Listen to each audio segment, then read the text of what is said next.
di padang gurun. Tuhan tidak pernah memanggil orang Israel untuk berhenti hanya di Mesir berputar-putar selama 40 tahun. Tapi Tuhan berkata, keluar dari Mesir, masuk ke tanah perjanjian. Dan itu adalah gambaran gereja hari ini. Di perjanjian lama adalah bayang-bayang, dan perjanjian baru adalah penggenapannya. Ini adalah sebuah pola contoh kekristenan yang ada. Dan ada sesuatu yang saya suatu kali pada saat saya ke Amerika mendengar sebuah quote satu statement berkata, ternyata orang-orang Israel yang jumlahnya 3 juta atau 600.000 orang laki yang keluar dari Mesir, pada saat mereka masuk ke tanah perjanjian itu, apa yang terjadi? Mereka ini semua melewati sebuah lembah. Dan lembah itu tidak pernah bisa tidak dilewati. Dan lembah itu tidak pernah tidak bisa di skip atau dihindari. Sama dengan pelayanan kita. Pada saat kau mulai pelayanan, kau taruh korban, kau taruh hidup, kau tinggalkan semua cita-citamu, kau tinggalkan semua karirmu. Saya masih ingat ke tempatnya Pak Yoel. Saya pergi ke tempat ruang Elisa 3 hari 3 malam. Saya berdoa, Tuhan, aku tidak mau jadi pendeta. Karena di pendeta gak enak. Kenapa? Semua anak pendeta nakal semua. Jujur. Saya gak mau. Tiba-tiba Tuhan berkata, kamu berdoa puasa. Saya masuk ke ruang Elisa. Ruang Elisa jadi saksi buat saya. Di malam terakhir itu Tuhan bicara. Jadi hambaku, Tuhan bicara melalui mimpi. Tapi seringkali pada saat kita meletakkan semua impian kita, meletakkan semua bahkan harta kita, apapun juga di awal pelayanan, ini bukan tujuan akhir kita. Saudara boleh mengawali dengan sangat bagus, tapi yang dihitung adalah garis akhir. Saudara boleh letakkan korban begitu luar biasa, begitu dahsyat, begitu ajaib. Saudara naik ke gunung, ke celah-celah, berkorban dan segala macam, menginjil luar biasa. Tapi di perjalanan ini ada satu lembah yang menanti saudara. Dan kita tidak pernah dipanggil untuk mengawali sebuah pertandingan. Kita dipanggil untuk mengakhiri sebuah pertandingan. Amin. Kemarin saya khotbah, Pak Rubin tadi cerita, bagaimana bisakah kau berhadapan dengan namanya tahta Tuhan. Saudara, dan Alkitab berkata, kita lihat di kitab 2 Timotius 4 ayat 6 sampai 7. Ada yang bagus sekali, seorang rasul besar. Dia adalah salah satu contoh yang luar biasa memberikan sebuah teladan. Dan salah satu rasul yang tidak pernah hidup di zaman Yesus, tapi Tuhan Yesus, tapi dia bisa mengetahui rahasia kebenaran firman, padahal dia tidak hidup di zaman bersama dengan Tuhan Yesus ada di situ. Tapi rasul ini menulis sesuatu yang luar biasa. Dia tulis mengenai diriku, 2 Timotius 4 ayat 6 sampai 7. Mengenai diriku, atau kata apa? Sudah mulai dicurahkan sebab mengenai diriku darahku. Makanya korban itu nggak selalu duit. Paulus berkata, darahku sudah mulai apa? Dicurahkan sebagai apa? Persembahan, dan saat kematianku sudah dekat. Saudara, rasul ini ngerti kapan matinya. Hari ini orang Kristen seringkali, kalau saya di tempat kami di Semarang ada tempat persemayaman pemakaman, dikasih karangan bunga besar sekali, telah menyelesaikan sampai garis akhir. Apa iya? Apakah semua orang mati itu menyelesaikan sampai garis akhir? Kalau matinya bunuh diri? Kalau matinya meninggalkan Tuhan? Kalau matinya meninggalkan panggilan? Kalau matinya dalam kepahitan sama pelayanan? Apakah telah mengakhiri sampai garis akhir? Saya kasih satu cerita. Saudara, Alkitab berkata saat kematianku sudah dekat. Saya nggak usah ngomong mulu-mulu, saya mau papa saya. Kemarin Pak Yuel cerita, saya cukup kenal dengan papanya Pak Yuel. Ternyata orang yang berjalan dengan Tuhan, dia tahu hari matinya. Musa tahu. Suruh naik gunung pun nanti tak panggil Musa, tak bawa pulang, tahu. Saya ngomong papa saya bukan pendeta, dia pengusaha biasa seperti Pak Beni. Hari itu papa saya pagi jam 8 dipanggil, saya pergi ke rumahnya, saya berkata, Tuhan ngomong sama saya, temui papa. Kan sudah lama saya nggak pernah ketemu dengan papa saya ketemu papa saya. Saya ngobrol sama papa saya tidak sakit apa-apa, umur 73 tahun. Saya ngobrol dengan sangat enak sekali karena saya anak yang paling disayang sama papa saya. Dari jam 9 pagi sampai jam 12 siang kami ngobrol dengan Papa. Tiba-tiba jam 12 siang saya mengucapkan satu kata-kata yang tidak lazim, yang seharusnya tidak diucapkan seorang anak. Saya berkata begini, Papi, sampai ketemu di surga. Dan ini saudara mau gitu sama papanya, anak kurang ajar, kamu surga. Jadi bagaimana ngomong sama Papa, Papi sampai ketemu di surga. Papa saya langsung ngomong begini, betul kamu nak, sampai ketemu di surga. Aku berdoa kepada kamu. Jam 12 saya bicara begitu. Jam 3 sore, Papa saya meninggal. Saya pulang, saya tanya sama adik ipar saya, kejadian Papa meninggal itu seperti apa? Dia berkata, Papa tahu nggak? Saat jam setengah 3 sore, tiba-tiba Papa panggil karena dia sudah tidak bisa jalan, retak, karena jatuh di kamar mandi. Dia bel, saya datang. Tapi mau apa? Mau peskot, mau kencing, atau mau BAB, maaf, atau mau minta makan. Papa saya bilang, aku sudah dijemput. Jadi Pak, katanya Pak ya, aku sudah dijemput. Adik ipar saya bingung, dia buka jendela ya, dia lihat, tapi nggak ada yang jemput. Anaknya aku semua pada pergi, pada liburan, tapi nggak siapa yang jemput. Sama saya lihat. Saudara, meninggal. Dia lipat tangannya sendiri, dia tutup matanya. Sampai jumpa.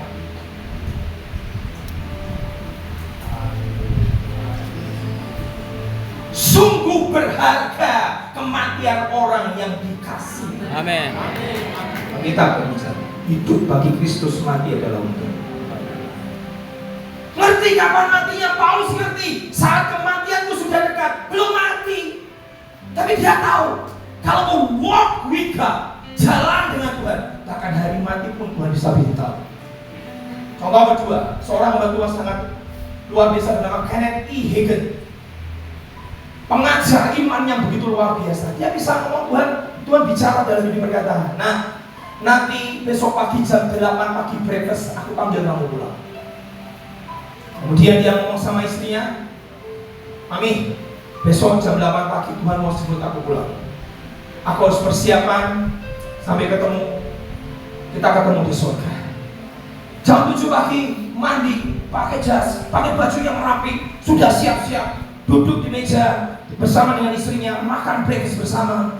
Kemudian tiba-tiba, Mami nanti jam 8 ya, Tuhan jemput aku. Istrinya sudah siapkan hati, oke Mami. Jam 8 tepat, dia ngomong, Mami, Tuhan sudah datang. Sampai jumpa. Kekristenan nyata, saudara. Kalau saudara adalah orang yang dicintai, dikasih, hari mati pun akan diberitahu.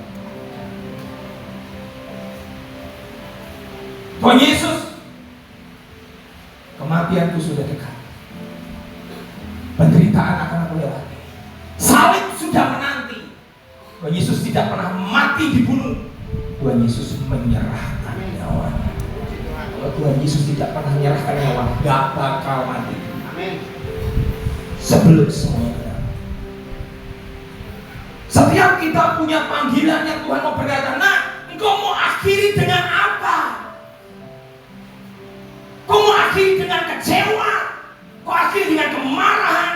Kau akhiri berkata, gak usah pelayanan lagi. Ada orang yang kemarin di Manado berkata, anakku mati di tengah pelayanan, Pak. Apakah hatimu baik? Saya sudah korbankan begitu banyak untuk Tuhan, dan sepertinya aku tidak melihat Tuhan itu nyata dalam hidup. Lihat ayat berikutnya, ayat 7. Dan Rasul besar ini berkata, aku telah mengakhiri pertandingan. Orang ini masih hidup, orang ini belum mati. Tidak ada karangan bunga, aku telah mengakhiri pertandingan yang baik, nggak ada.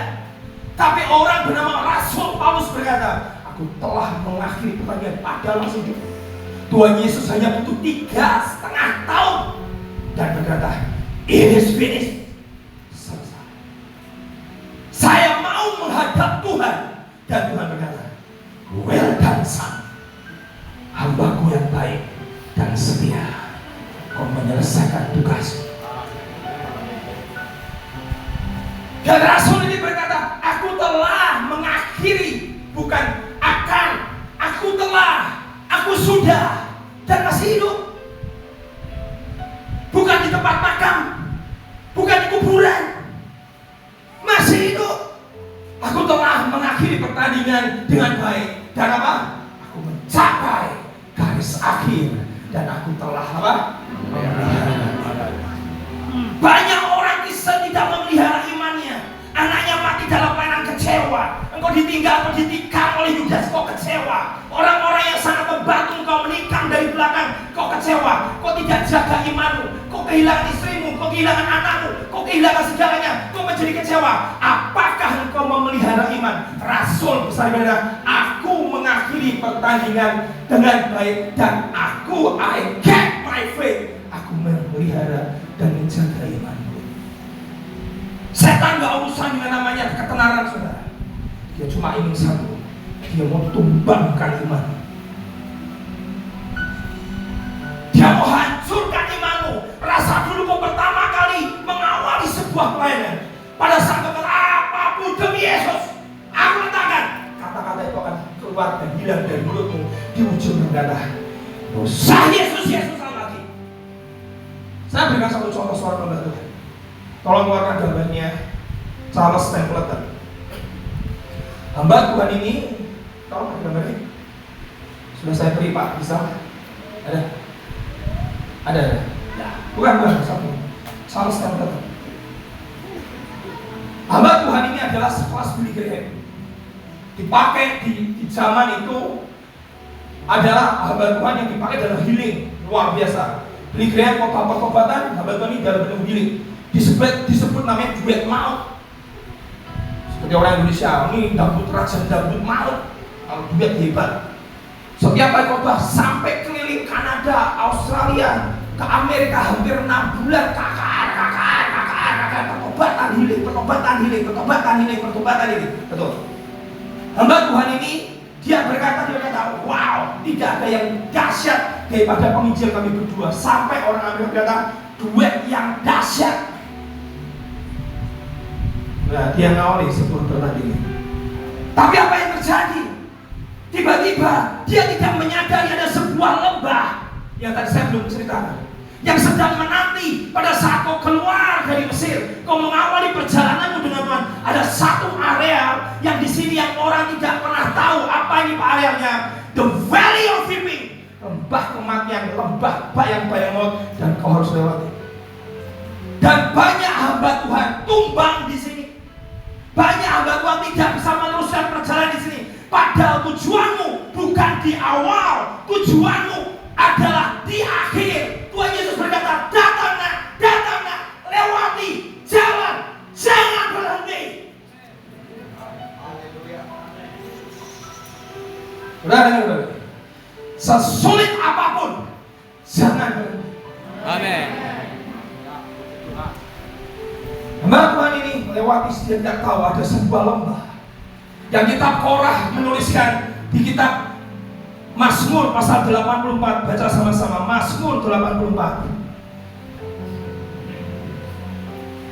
Ayat yang ke-6. Dikeluarkan gambar ini lagi. Mazmur 84 ayat yang ke-6. Dan Mazmur ini menulis dengan jelas sekali, ada satu lembah yang menanti di tengah-tengah perjalanan kita. Dan kita tidak bisa hindari itu.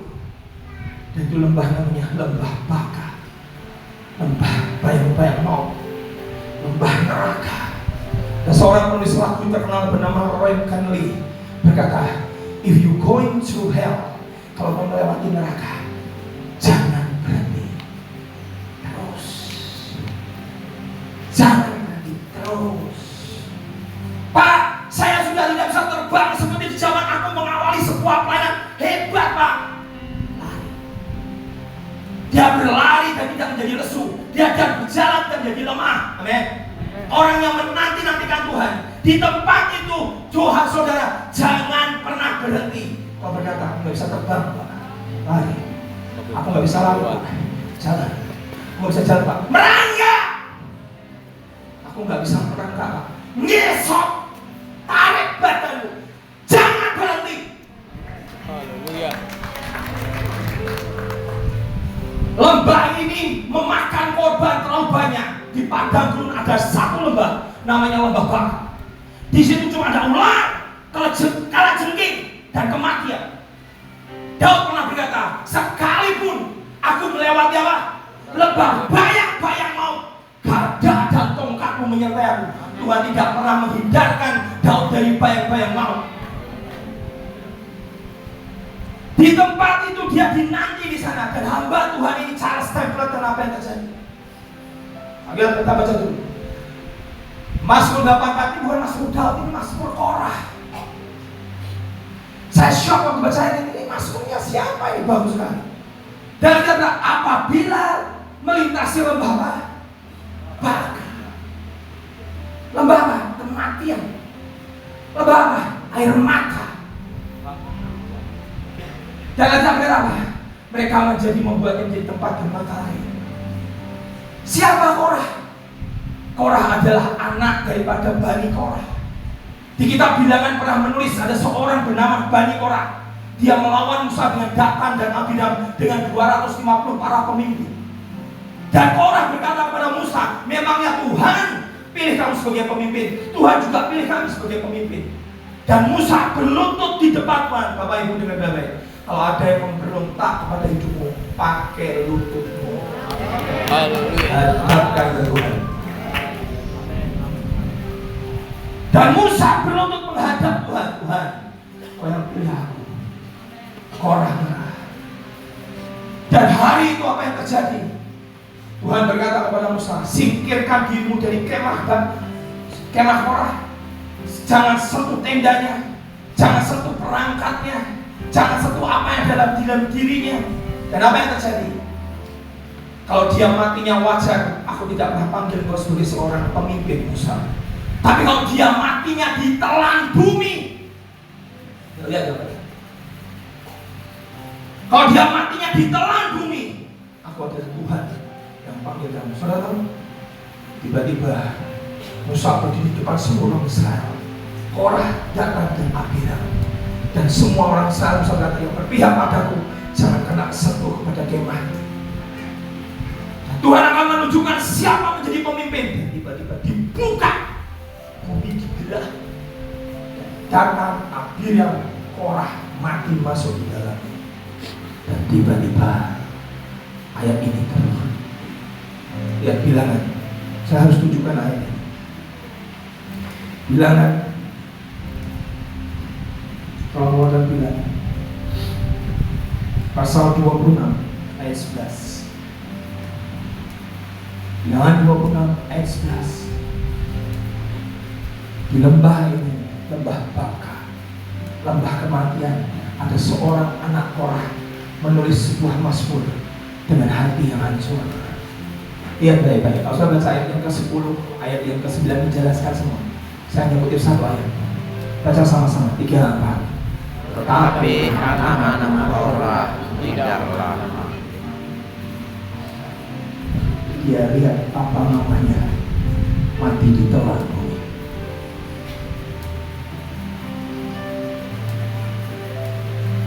Hari itu anak-anak Korah keluarkan mazmur seperti saya. Ini bukan nyanyian Daud. Korah, jiwaku rindu Engkau, Kaulah Tuhan asal hatiku rindu. Mazmur 42 ditulis dari seorang anak Korah. Hatiku rindu seperti Saul. Ayat. Dan ayat yang keempat berkata, Mazmur 42 berkata, mereka bertanya, di mana Tuhanmu? Tuhan yang menghukum papa mama, mana Tuhanmu? Dia tulis Mazmur dan air mata. Jiwaku hanya merindukan Engkau, Tuhan Allah yang hidup. Tidak pernah lembah kematian, lembah bayang-bayang maut menghentikan orang bernama anak-anak Korah. Sudah lewati apa ini? Apa yang menghentikan saudara?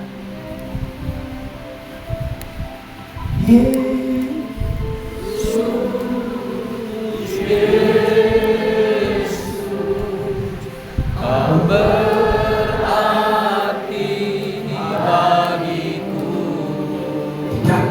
tidak terhentikan.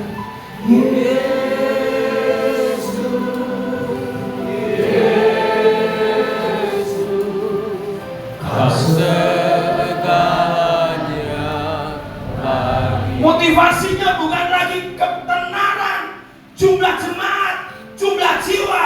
Motivasinya cuma satu, Yesus. Jiwaku merindukan Engkau. Lebih baik 1 hari di pelataranmu daripada 1000 hari tempat lain. Itu Mazmur Bani anak Korah yang sedang remuk hancur melihat papa mamanya ditelan bumi, dan dia berkata, apapun tidak bisa menghentikan aku. Dan hari itu anak orang ini berkata, aku tidak bisa terbang, aku tidak bisa lagi berjalan. Aku lihat papa mamaku mati ditelan bumi, dihukum Tuhan. Dan dia berkata, Tuhan, izinkan aku masuk. Aku tidak mau berhenti di lembah ini, karena lembah ini banyak yang mati, banyak yang tumbang, banyak kehilangan nyawanya. Berhenti keluar dari pelayanan, tinggalkan panggilan, tinggalkan pelayanan. Mana panggilanmu di awal pada saat awal mengawali pertandingan itu?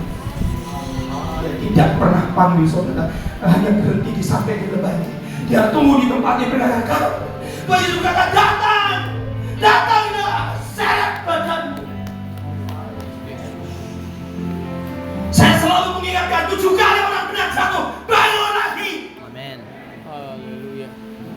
Siapa yang tidak pernah jatuh, tidak pernah berbuat kesalahan, tapi jangan pernah mau berhenti.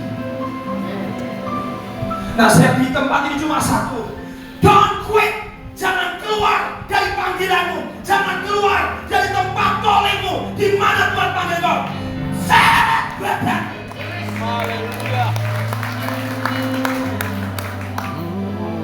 Sulit apapun. Yesus berkata, aku masuk ke sana seperti mau mati rasanya, bukan kehendakku Bapa. Dia tahu cara matinya. Saudara, Tuhan Yesus tahu cara matinya. Mazmur 53 adalah Mazmur yang Rabi hari ini tidak mau baca. Tidak mau baca.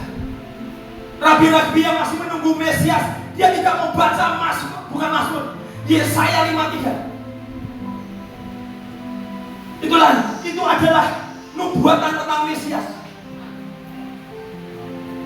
Dan rabi-rabi yang menunggu Mesias tidak mau baca, tidak mau diingat, tidak mau dikumandangkan Yesaya 53. Kenapa?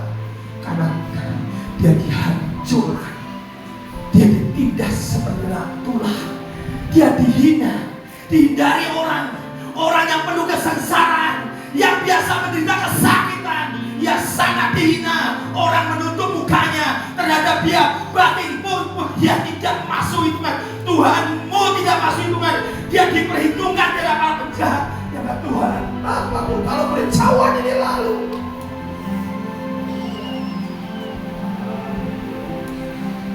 Orang Yahudi tidak mau mengerti fakta Yesaya 53. Ayat 4, lihat saudara, ayat 4. Yesaya 53. Tetapi apa? Penyakit kita layak. Di dalam saya mau dan kesesaran kita yang dipikulnya. Padahal kita mengira Yesus kenapa? Allah. Berapa banyak pelayanan? Mana Tuhan? Mana? Bangun gerejanya gak bisa. Mana? Anakmu mati dalam pelayanan. Mana Tuhan? Orang pernah lewat itu. Nasihat saya, jangan berhenti. Amin. Kalau kau lewati neraka, seret badanmu. Bapak Yesus. Yesus. Dia akan bawa semua.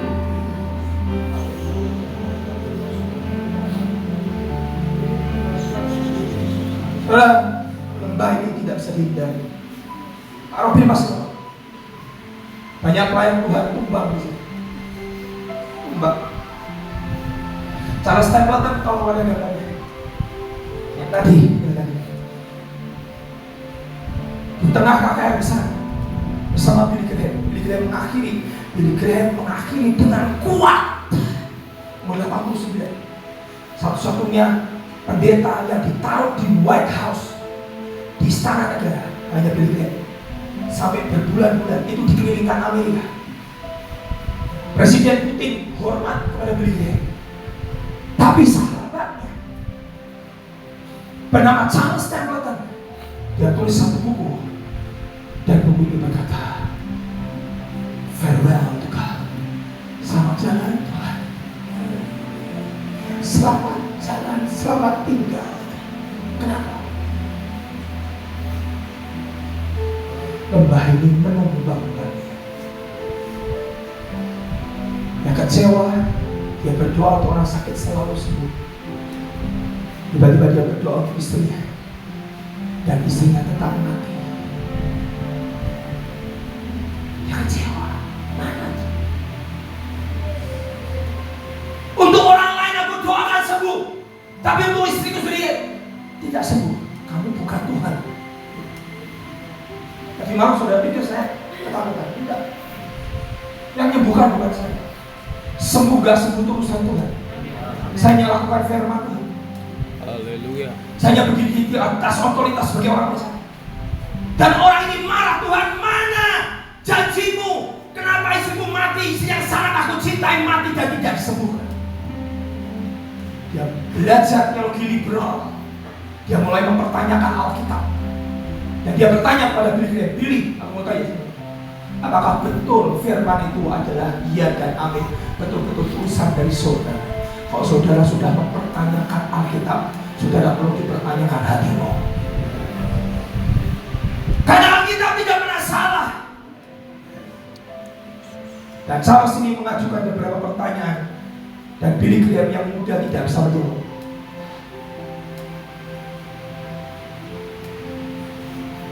Billy kocak. Lembah ini menanti saudara. Dan Billy Graham memutuskan dia naik ke atas gunung. Dan dia berlutut, Tuhan, aku tidak bisa jawab pertanyaan sahabatku. Selama 3 hari dia berdoa. Di hari ketiga dia bangun. Dia ambil Alkitabnya. Di atas dasar ini aku taruh hidupku, dan aku percayakan diriku, sekalipun aku tidak mengerti firman-Mu ya dan amin. Sementara sahabatnya, apakah benar Alkitab itulah firman Tuhan?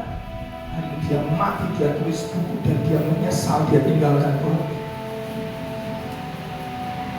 Terus dia lihat sebuah poster ibu Afrika. Dia lihat bukan poster, sebuah foto seorang ibu Afrika menggendong bayinya, dan bayinya mati dalam pelukan. Hati yang sudah marah dan pahit mengepalkan tangannya ke surga, berkata, kalau Kau Tuhan, kenapa Kau biarkan ibu ini hanya minta air? Kenapa Kau biarkan bayinya mati dalam pelukan dan Kau tidak memberi air? Dan dia akhirnya mati dalam foto itu. Anak dari bayi ibu ini mati. Dan itu membuat dia kecewa, dan dia tulis buku berkata, selamat jalan Tuhan. Sementara Korah, dia lihat papa mamanya di telan bumi, dan berkata, seperti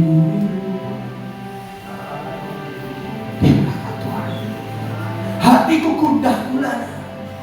Orang bertanya, di mana Allahmu? Dia berkata, aku rindu Kau. Kalau motivasimu cuma satu, aku selesaikan pertandingan dengan kuat. Apapun, siapapun tidak akan menghentikan saudara.